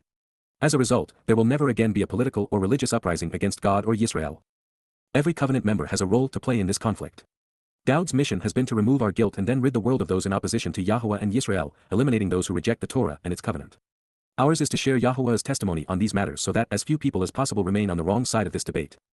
It is a very bad idea to bow down before God or his representatives. This is the fate awaiting those who have risen to power by denigrating God's beloved Son. While what follows is symbolic of incapacitating those who would harm Israel and kill Jews, silencing them, Dowd will not actually be breaking necks. However, by using this graphic language, we gain a better appreciation of the animosity which exists between Dowd and the religious who denied and denigrated him. Those who are adversarial toward me, YYV2C8, those in hostile opposition to me, those with animosity and rancor toward me, you have offered the back of the neck to me, YNathanLa you have brought bowed heads and broken necks to me, Cal perfect second person masculine singular. And so, those who have shunned and discounted me, Saint any, those who have shown me no respect, I will silence them, Sameth I stop them and destroy them, hyphal imperfect first person singular. Mizmor/lyrics to a song/Psalm 18 verse 40. Considering that the prophetic evidence is ubiquitous and undeniable, it is incredulous that not even 1 in a million acknowledges that Dowd is the Messiah and Son of God, and fewer still realize that he fulfilled Chag Matzah at great personal cost. The rancor toward the Zeroah is palpable. And it isn't just a matter of robbing the Son of God because, by misappropriating what Dowd has done in the name of religion, they have misled billions of souls. Oref is from an unused root indicating that the heads of those who have discounted Dowd's achievements will be bowed in submission and then broken, debilitating those who sought to negate our Savior. Those who have shunned the Messiah to boisterously promote Jewish and Christian religious myths will be silenced. Whether it's bobbing one's head up and down before a stone wall or being duped to pray without ceasing, those who join prayer groups and become prayer warriors, praying at every possible occasion, will soon appreciate what they should have come to realize long ago: God never once answered their prayers, he never even heard them. What follows indicates that when there is no active advocate speaking on behalf of Yahowah and Yisrael, presenting the merits of the Torah and Berith, explaining Dowd's purpose in fulfilling the Mikra, access to Yahowah is curtailed. This is to say that God will not respond to Yehudim or Gawim until they are sufficiently motivated to cease being religious and political and are, as a result, willing to listen to his testimony. Without a witness, this does not occur. They will cry out for help, shawa, they will continually plead for relief, desperate for aid, imploring, peel imperfect third-person masculine plural, but there is no one, equipped to deliver or save, Moshiach, able to liberate or rescue, to help or preserve, to provide safety or victory, from Mo, to question Yasha, freedom and salvation, unto, Yahowah, Yahowah, an accurate transliteration of the name of Eloah, God guided by his Torah, instructions regarding his Haya, existence and our Shalom, reconciliation. And so, he will not respond or answer them at this time, lo anahem, he will not reply to them at this moment, Cal perfect third person masculine singular. Mizmor/lyrics to a song/Psalm 18 verse 41. Through his prophets, Yahowah has revealed that there will be a very long period of estrangement between him and his people. During that time, there will be no one willing to listen to God or share his message. This is the result. They didn't care to listen to him, so why should he listen to them? They insulted his beloved Son, engendering the wrath of the Father. They universally refused to answer his invitations to be called out and meet, so Yahowah is responding in kind. For the millions of religious and political Yehudim and billions of misled Gawim, Dowd will put them out of their misery. For the covenant family to live in peace, for the earth to flourish like Eden, the time has come to clean house, and Dowd has been given the broom. This stated, the realization that Yahowah does not listen to or answer prayerful pleas for salvation is something that should be plastered on every church, synagogue, and mosque door. I will crush them, pulverizing them, washachakhem, I will grind them, rubbing them out, milling them, as if they were dust, afar, insignificant earthen material, rubbish and rubble, simply dirt, before the presence of, Al-Pana, upon the appearance of, the Spirit, Ruach, the set-apart feminine and maternal manifestation of Yah's nature, unseen but felt as an energetic force. Like, similar to, the muck and mire, tyt, the viscous mud and sticky slime, the easily molded clay, of the public places, chouts, of cut off and severed, outside of the relationship in the broad and open way, I will be prepared to remove their worthless fantasies and delusions, ryqhem, I will be able to cast out the troublesome mercenaries and vain scoundrels, hyphal imperfect first person singular. Mizmor/lyrics to a song/Psalm 18 verse 42. By using the verb, shachak, Dowd is leaving his options open. The souls being swept away, including the dust of politics and the muck of religion, are either being pulverized to the point they no longer exist, or they are being sent off to Sheol where they will be crushed. And this means that those who are unknown to Yahowah by this late date will be without hope, having exhausted their appeals. Ryq is another provocative term because as a verb it speaks of emptying and pouring out so as to remove and thus eliminate. However, as a noun, Ryq is evocative of what Dowd intends to remove, fantasies and delusions which are false and worthless. Ryq can also address malicious mercenaries and vain scoundrels. Simply stated, souls apart from Yah have no lasting value. Having succumbed to the puffery and vanity of rabbis, imams, pastors, priests, and politicians, they are merely an impediment to progress, muck and mire to be scraped off of the streets and tossed away. Dowd will finally assume his rightful place without restraint or limitation. He is the king of the world. You caused me to be reborn and delivered me, Palat Eni, you arranged my birth, sent me out, and saved through me, Peel imperfect second person masculine singular, in the midst of, min, on account of, out of, and from, their contentious and quarrelsome disputes in opposition to, ryb, their pleading for prosecution, their ongoing opposition and hostility, their taunting insults and disputes accusing, infinitive masculine plural, the people comprising the family, am. You have continually appointed, placed, and positioned me, sim eni, you have set me, kal in perfect second person masculine singular, as the head, la rosh, as the leader and uppermost, of a confluence of individuals, including people of ethnicities other than Yisrael, Gowan, family, people who are now related kin, I had been unfamiliar with, lo, Yada. I had not been acquainted with or known, kal perfect first person singular, such that they will engage and work with me, abad. Any, they will serve with me, kal imperfect third person masculine plural. Mizmor/Psalm 18 verse 43. Palat was scribed in the imperfect conjugation so we would know that Daud would be reborn and delivered more than once. He arrived in the midst of RYB quarrelsome disputes and contentious opposition. 2,000 years ago, in year 4000 Yah/33 CE, Jews were at each other's throats as Rome trod upon them. 2,000 years later, in year 6000 Yah/2033 CE, Jews remain viciously divided between progressives and Haredim while the world seeks to divide the nation, giving much of it to the terrorists who despise them. The more things have changed, the more they have remained the same for Jews. The second portion of Daud's pronouncement is music to my ears. Upon his return, Daud is far more than the king of Yisrael. As the foremost leader of a confluence of ethnicities, he is king of the world. Moreover, every covenant member will be afforded the distinction of being able to serve with him, contributing to a better life for God's people. As affirmation that there will be Gowan who will come to work cooperatively with Daud, who will act and engage based upon what he has done for us, the Nakar observant foreigner began as one and now there are many. And indeed, this one Gawi, in particular, seems to have caught the prophet's eye.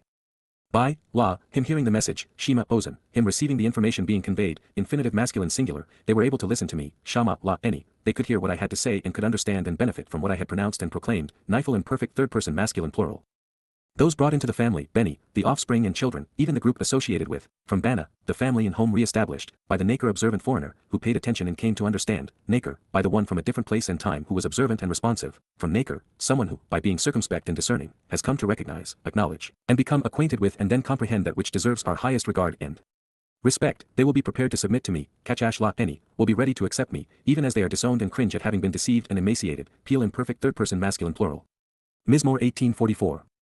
The newly born members of the family, Beni, the offspring, children, progeny, and people, associated with the observant and discerning foreigner, Nakar, of the individual from a different place and time who paid attention and came to understand, had lost heart, having been played for fools, so they were concerned about their futures, Nabal. They were worn down for having been treated with such contempt and for having previously failed to understand, Kal imperfect. They were naturally anxious, Wacharag, so they were concerned about what to expect, Kal imperfect, regarding their boundaries and having been shut out, Misjereth Hem, with restraints having been imposed upon them. Mizmor 1845. The reason Yahowah has been so annoyed over having no one to listen to him is that, without a willing participant, there is no way to reach his people. When there is one, there can be many, but with none, there is no hope. Beni those brought into the family represent newly born covenant members. Their last-minute journeys to God will have been harrowing. They will be frustrated over having been misled by those they had once trusted and a bit anxious about leaving so many popular notions and institutions behind. And as a result of the Nakar's translations and analysis, they will recognize that they had been deceived regarding the importance of the author of this psalm, Daud. He is much more relevant and enlightening than almost anyone had previously perceived. Nakar observant foreigner is one of the titles Yahowah has bestowed on his final witness. He is the one who listened so that others would hear. One of the more challenging verbs we have encountered is kachash. Lexicons like to render it as growing lean or feigning obedience, even to disavow or deceive, but those definitions do not work in this sentence. Fortunately, of the 3 times kachash appears in the Psalms, it is used as it is here, with those who were previously deceived coming to accept Yahowah. So, while I'm not comfortable with the idea of submission, there appears to be an awakening among those who were previously denied access to God because of their religion who are now equipped to embrace Him. Almost every new covenant member will recognize that they had been deliberately misled. And the family will be so new to them and so contrary to everything mankind had promoted as worthy, they will naturally be worried about their future, indeed, even a bit nervous. The confidence Daud expresses, as those who have worked along with the Nakar these many years have come to enjoy, grows over time. Therefore, we should not only expect but be sympathetic to the fact that those striving to survive the deadly and deceitful time of Jacob's troubles will be apprehensive, even after initially becoming acquainted with and accepting the truth. Learning and growing occur over time, and confidence rises with experience. It is common to receive questions from covenant members who are still seeking to understand aspects of Yahowah's guidance.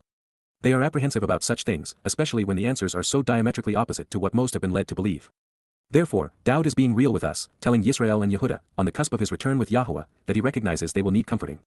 But given time, and a newly found passion for Yah, they will come to sing similar songs. Yahowah, Yahowah, lives to restore and nurture life, Che, exists to animate life, is vigorous, robust, and growing, so blessed and beneficial, Wabarak, is my rock, Sur Eni, my firm foundation and rocky crag.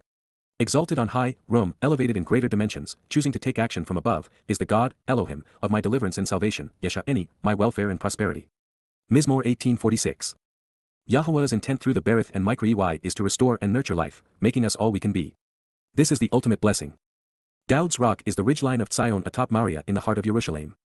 Just as he foretold, our salvation is predicated upon the enduring nature of what Father and Son said and did in this place.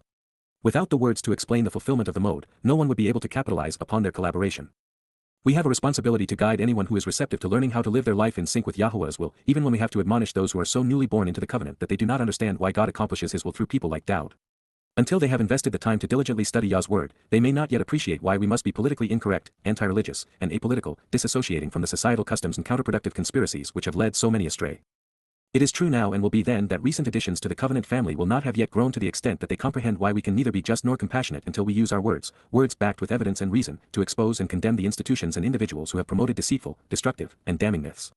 Therefore, considering the timing and recognizing that Dowd's role in our edification and salvation is just now beginning to resonate with this audience, the Mashyach is asking a profoundly important question. Why question the God, Ha-El, who gave, Ha-Nathan, who appointed, assigned, and allowed, bestowing to, cal participle, me the responsibility to seek retribution, holding the abusers accountable, Nakam Allah any, me the authority to punish the deserving, justifying payback against those who have inflicted harm, avenging those they have hurt, by speaking to, dabber, using words, written and spoken, to communicate a message and address, the people, the family or nation, in my orderly and straightforward manner, thaketh any, in my organized way which is neither random, chaotic, nor capricious. Mizmor 1847. Without holding those who have abused God's people accountable, there can be no justice. Jews deserve to know that those who have deliberately harmed them, tortured them, will be punished for what they have done. And as it turns out, Dowd will not only be charged with sweeping the muck away, he, as king, will hold these same individuals accountable. It will also be his job to console their victims, speaking to them such that they have justice and closure. Why question the God, Ha-El, who enabled me to survive and has now delivered me, Paleth any, causing me to be born anew to rescue and save, Peel participle, in the midst of, min, those who are rancorous toward me, Oyeb any. Moreover, making the correlation and even more importantly, you are lifting me on high and exalting me, Rum any, you are so proud of me, you have raised me, Polel imperfect second person masculine singular, over, min, those who rose up and stood against me, Kyum any, and away from, min, the malicious false witness conveying man's destructive and violent nature, Wsh chamas, the deadly, unjust, and errant character of humanity, the war-prone, plundering, and malevolent propensity of mankind. You are defending me such that I'm prepared to save, Natsal any, you are snatching away and saving with me, Hyphal imperfect second person masculine singular. Mizmor 1848. When it comes to fulfilling Pesach and Matzah on behalf of the covenant family, it was a collaborative effort, with father and son being in full accord. It is what Dowd wanted and Yahowah supported. In the same circumstance, and with the same level of character and courage, knowing what he knew, we would make the same decision. It was 2 days of torture and torment for a lifetime of knowing that he had given birth to the covenant family, making it possible for his people to live with God. For these reasons and a host of others, Yahowah is proud of his son, as we should be. And therefore, when confronted by Ha-Satan, God will have Dowd's back, ever ready to defend his Towrah. When we accept who the Messiah is and what the Son of God has done, the false witness of the adversary has no effect on us. He becomes nothing more than another errant voice to expose and condemn. It is all in a day's work with our Father. For this reason, Al-Ken, on this account, therefore, it is proper, correct, and right that, it is wonderful knowing you, and I want to thank you, Yada, Yahowah, I am prepared to publicly acknowledge my appreciation, extolling your attributes, expressing my admiration for you, Hyphal imperfect first person singular Joseph.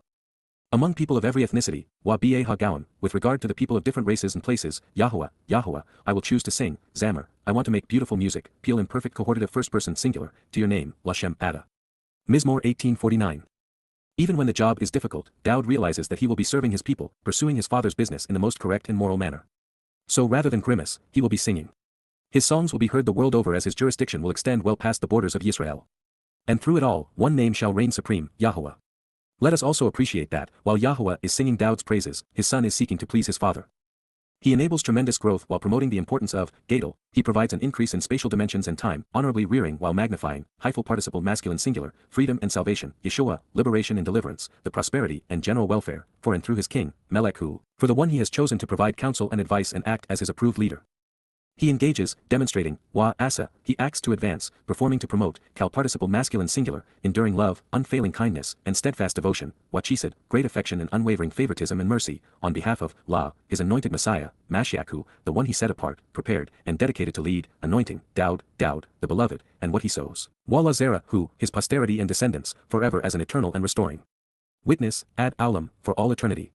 Mizmor/Song/Psalm 18 verse 50. Let there be no doubt, Dowd is Yahowah's appointed and beloved, empowered and favored Melech king and Mashyach anointed Messiah. It was true then just as it is true now and will be so tomorrow and forevermore. He is the living embodiment of Yahowah's, Chesed, enduring mercy and steadfast devotion. He is the source of God's eternal and restoring testimony to his people. This Mizmor provides yet another word's eye view of our future, and of father and son working together for the benefit of the covenant family. This is on behalf of the eternal leader, Lahanatzak, with regard to the one who serves with, Ebed, Yahowah. It is regarding Daud, La Daud, who, walking along the correct path which provides the benefits of the relationship, Asher, spoke the words, Daber, Daber, of this song, Hashira Hazoth, to approach, La, Yahowah, Yahowah, during the day, Ba Yam, Yahowah, Yahowah, delivered him, Natsal, Ethu, from the pause, Min Kof, of all of those in opposition to him, Kol Oyebhu, in addition to, Wamin, the hand and influence, Yad, of Shayol, Shayol. He said, Wa Amar, Mizmor 18, Introduction, I have always loved you, cherishing our association in this relationship with you, Rekem Ada, Yahowah, Yahowah, my strength, and the one who empowers and enables me, making me competent and courageous, forceful and resolute, Chezek Eni. Mizmor 18:1. Yahowah, Yahowah, is the reason behind my elevated and unassailable position, Sila Eni, my protection, keeping me grounded and steadfast, Wa Matsuda Eni, my means to survive, Wa Palat Eni, my God, El Eni, and my rock, Sur Eni. In him, Behu, I confide and I am comfortable, Chasa. He is my shield, Megan Eni, and the brilliant light, Wakaren, of my freedom and salvation, Yasha Eni. He is the source of my illustriousness in this unassailable high place, Mizgab Eni, Mizmor 18:2, whose light I radiate and virtues I extol, Halal. Mizmor 18:2. I consistently choose to call upon and meet with, Kara, Yahowah, Yahowah, and so, from, Wamin, my adversaries, Oyeb Eni, I am liberated, Yasha. Mizmor 18:3. The binding and restricting cords of the boisterous and religious, Babel, plague associated with the decay of the physical body and the pandemic disease affecting the population, Moth, attempt to entangle me so as to withhold that which is vital, trying to restrain me, Af of Eni. And, Wa, the abhorrent and detestable torrents which seek to wash away the inheritance, Nakal Belial, are inundating me, Baath Eni. Mizmor 18:4. Shayol, tentacles, these binding cords of the boisterous and religious, Babel, try to spin me around and change me, altering my purpose, Sabab Eni. They approach and confront me, making claims against me, Kadam Eni, with the enticing lure, Mauksh, of the plague of death, Moth. Mizmor 18:5. In having been bound up and confined, with my scope distressfully narrowed and restricted in adversarial fashion, Ba Hatser La Eni, I consistently call upon and continually meet with, Kara, Yahowah, Yahowah. I have requested assistance, Shua, from my God, Wa El Elohim Eni. He consistently listens, Shama, to my voice, Kaul Eni, from, Min, his radiant residence, Hikalhu. My cry for assistance, Shua Eni, reaches his presence, Lapanahu, bow, within his ears, Ba Ozenhu. Mizmor 18:6.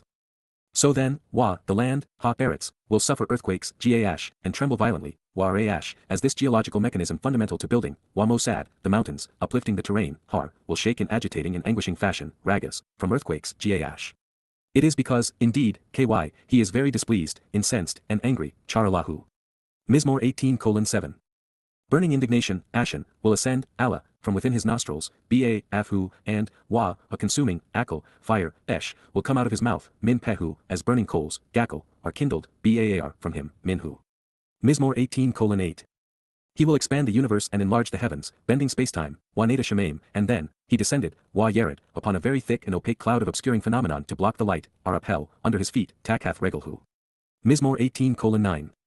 And he will enjoy unfettered movement, Wa Rakab, alongside a cherub-winged being, Al-Kerub, flying through the air, Wa Uf. He will swoop down and soar, Da, upon, Al, the wings, Kanaf, of the spirit, Ruach. Mizmor 18:10. He will be transforming, Shyth, the obscuration and ignorance, Choshek, associated with his enclosure and covering, Setherhu, all around him, Sabibhu, his sukkah shelter, Sukkahu, intentionally dimmed, Chashika, with a visible atmospheric projection of water, Maim, Upshachak. Mizmor 18:11. Out of, Min, this knowledge and the brilliant illumination it provides, Noga, conveying information about him, Negtu, colorful hailstones, Barid, and flashes of fire, Wagakal Esh, passed through, Abar, the visible moisture suspended in the air around him, Abhu. Mizmor 18:12. Yahowah, Yahowah, will speak resoundingly, Ram, in the heavens, Ba Shemaim, and as the Almighty, Wa Elion, will offer his voice, Nathan Kaulhu, there will be hail, Barid, and flashes of fire, Wagakal Esh. Mizmor 18:13. Then he will dispatch, Wa Shalakhu, and broadly dispense, Wa Puthem, his missiles, Chetsu, ruining and routing the confused, consuming them, Wa Hamamhem, by firing countless beams of light, Wa Barak Rabab. Mizmor 18:14. Then, Wa, mighty rivers, Apik, of water, Maim, will be seen, Raa. And the foundations, Wa Mausada, of the world, Tebel, will be revealed and exposed, Gala, from your disapproval and rebuke, Min Giera, Ada, Yahowah, Yahowah, as a result of, Min, the conscience and resulting judgment, Neshama, of the spirit, Ruach, of your breath to reveal your animosity and resentment, Af Ada. Mizmor 18:15. He reached out, Shalak, from on high, Min Marom, grasping hold of me, Lakach Eni. He drew me out, Masha Eni, of the abundance of waters and a sea of rabbis, Min Maim Rabbim. Mizmor 18:16. He snatched me away and saved me, delivering me, Natsal Eni, from my most influential adversary, Min Oyeb Eni Az, and from, Wa Min, those who shun me, openly refusing to engage with me, Saint Eni. For indeed, they held too high a status within society, had conquered too many people, and were too obstinate and hardened for me, Amitz min any. Mizmor 18:17. They approach and confront me, trying to forestall my purpose, Kadam any, during the day, Ba Yaum, of my imminent destruction, ultimate distress when carrying the burden, Yd any, and therefore, Yahowah, came to exist as, Haya, my provision to support my life and assist me, Lamishen any. Mizmor 18:18. And, he brought me out, Yatsep any, to, this vast expanse, Ha-merchup. He withdrew me, removing me, Shalats any, because indeed, he wants to experience life with me, and he enjoys being associated with me, Chafes Ba any. Mizmor 18:19. Yahowah, treated me, Gamal any, in accordance with, Katu, me being right, Sedek any. Consistent with, the cleansing of my hands, Bor Yad any, he brought me back and restored me, Shubla any. Mizmor 18:20. Yes, indeed, this is because, I have observed, closely examined, and carefully considered, Shamar, the ways, Derek, of Yahowah. I have not been shown wrong, lo, Rashaki, by my God, Elohim any. Mizmor 18:21. For, his every means to exercise good judgment and justifiably resolve disputes, Kol Mishpat who were before me and available to me, Laneg any. His inscribed prescriptions for living and being cut into the relationship, Chukahu, I did not remove from me, lo, Sur min any. Mizmor 18:22. And so, I was, am, and will be, Haya, perfect, which is to say entirely right, Tamim, with him, I'm who. By being independently observant, closely examining and carefully considering everything on my own initiative, apart from all societal influences, Shamar, I'm kept from being wrong and considered guilty, min A1 any. Mizmor 18:23.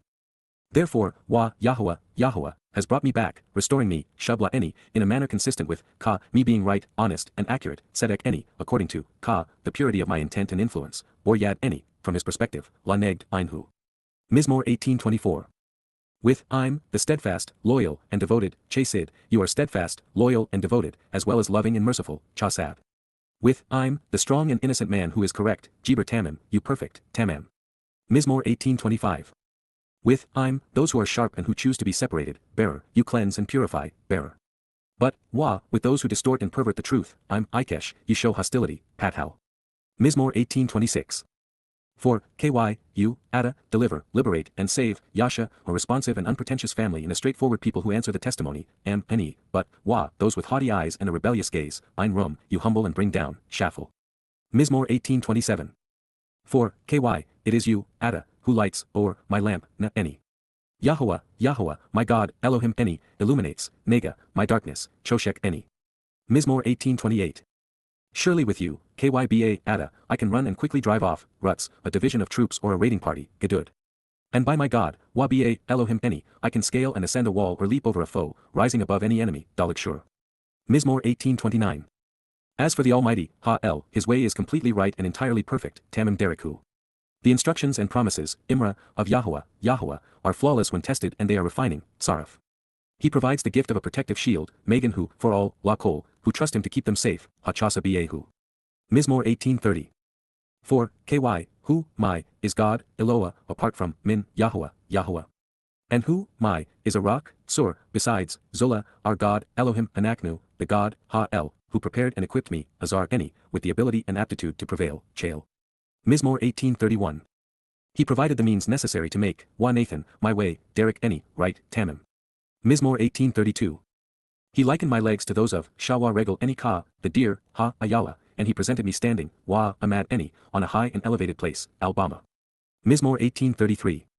He trained, Lamed, my hands, Yad any, for the ensuing battle, Laha Milchama, so that my strengthened and protective arms can bend a bronze bow, Nakath Kashe Nachusha Zeroa any.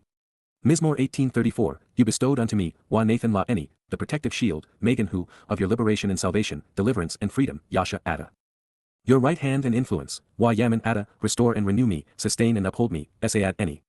Your unpretentious nature and genuine responsiveness, Anawa Ada, have encouraged me to continue on, to thrive, and to be great, enabling my success and growth such that the results are exponential, Rabba any.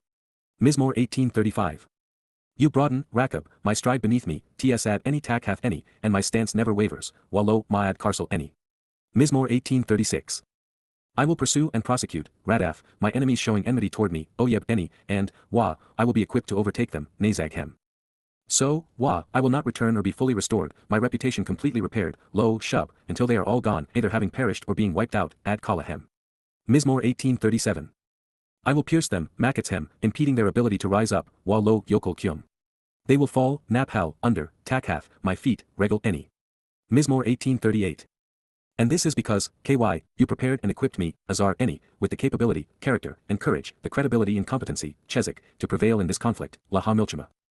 Rise up against me, kum any, and you will kneel down, prostrate and subdued, kara, beneath me, takhath any. Mizmor 18:39. Those who are adversarial toward me, treating me with indifference, wa, oyeb any, you have offered the back of the neck to me and bowed their heads, wa nathan la any oref. And so, wa, those who have shunned and discounted me, failing to respect what I represent, saying any, I will silence them and then destroy them, Samath hem. Mizmor 18:40. They desperately cry out for help, shawa, but there will be no one, wa, ein, to free or save them, Moshiach, unto, al, Yahowah, Yahowah, and so, he will not respond or answer them at this time, wa lo, anahem. Mizmor 18:41. Therefore, wa, I will crush them, pulverizing them, shachakhem, as if they were dust, ka, afar, before the presence of, al-pana, the spirit, ruach. Like, ka, the muck and mire, tyt, of the public places, chouts, I will be prepared to remove their worthless fantasies and delusions, ryqhem. Mizmor 18:42. You caused me to be reborn and delivered me, arranging my birth and sending me out to save, palat any, in the midst of, min, their contentious and quarrelsome disputes in opposition to, ryb, the people comprising the family, am. You have continually appointed, placed, and positioned me, sim any, as the uppermost leader and as the beginning, la rosh, of a confluence of individuals, including people of ethnicities in addition to Yisrael, Gawam, family, people who are now related kin, am, I have been unfamiliar with and had not known until now, lo, yada, such that they will engage and work with me, abad any. Mizmor/Psalm 18 verse 43. By, la, him hearing the message, shema ozen, they were able to listen to me, shama la any. Those brought into the family, Beni, by the Naker observant foreigner, who paid attention and came to understand, Naker, they will be prepared to accept me, even as they are disowned and disavowed, Kachash la any. Mizmor 18:44. The newly born members of the family, Beni, associated with the observant and discerning foreigner, Naker, had lost heart, having been played for fools, so they were concerned about their futures, Nabal. They were naturally anxious, wacharag, regarding their boundaries and having been shut out, misjerethem.